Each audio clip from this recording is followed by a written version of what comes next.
The member from the Queen Carleton.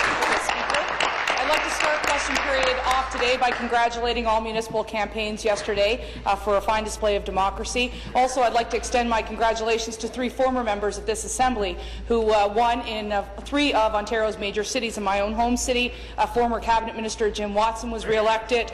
In Brampton, a great Cabinet Minister, Linda Jeffries, was elected in Brampton. I congratulate her. And of course, on behalf of the Ontario Progressive Conservatives, our former leader John Tory is the new Mayor of Toronto.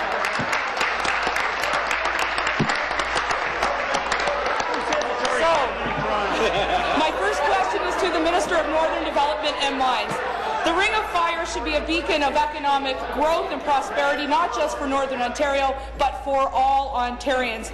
Now, under this Liberal government, it risks being up in smoke. Over the past decade, I've heard countless ministers assure us that they would rebuild this.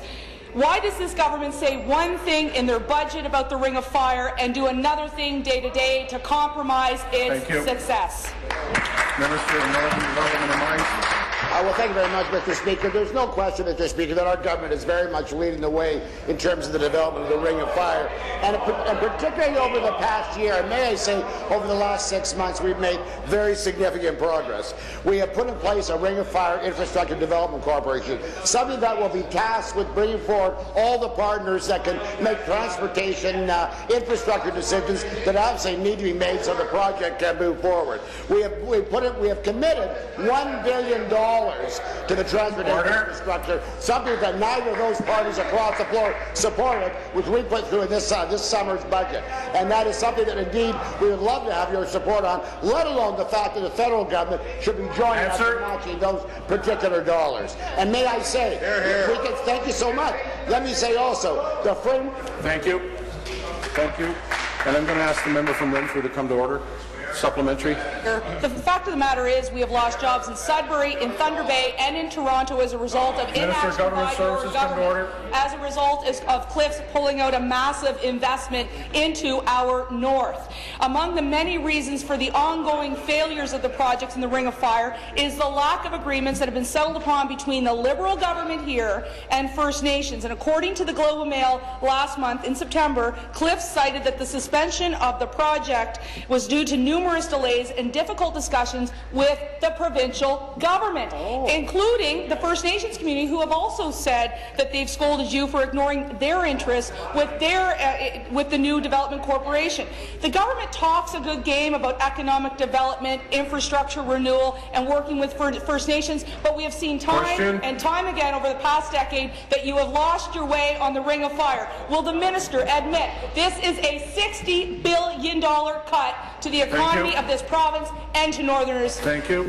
Minister. Mr. Speaker, this is a project of great economic development opportunity, and the member is right. It's a $60 billion materials are in the ground, and we're looking forward to the opportunities to develop them. But one speaks about the regional framework agreement, which we signed with the Matawa First Nations. One thing was very clear from the beginning. Premier, we made it clear. In order for this project to move forward, we need to get it right, and that's why that regional framework agreement is so vital, and why we're continuing to carry on those discussions. Discussions related to regional infrastructure support, discussions related to resource revenue sharing. So those are vital. And the work that we're doing with industry, I mean, here we are on a day when we're having Meet the Miners in town, and that's because we're talking about the great opportunities that we're seeing in the mining sector. And certainly the Ring of Fire is a particularly exciting opportunity, but one we absolutely need to get right. That's our commitment. That's what we're going to do, and we'd sure love to have your support in that regard. Final supplementary.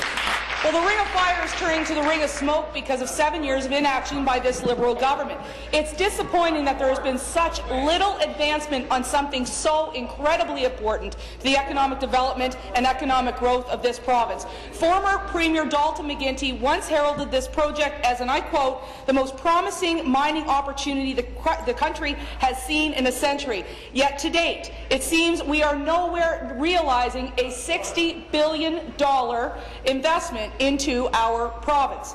Does the minister understand that the most expensive spending scandal in Ontario today is not e-health, it is not Orange, it isn't even the gas plants. It's the mismanagement of a $60 billion Ring of Fire project. Does he understand that? Question. Thank you. Minister. This is a project, Mr. Speaker, that's moving forward in a very significant way. We've got a development corporation we put in place, a development corporation that again is tasked to bring together all the partners to make the infrastructure decisions that are so vital. This is an economic development opportunity in a part of the province that's never seen development before, a very remote part of the province. We need to get it right. So we've got the development corporation up in place. We're working very, very closely with the First Nations to make sure that indeed they see benefits and value from that project. And may I say, Speaker, once again, this is the government that made a $1 billion commitment to infrastructure, not matched by anybody, not supported by that party. So while they can stand over there and speak this way, they're not in any way supporting a project that we know will be of tremendous value and benefit to Ontarians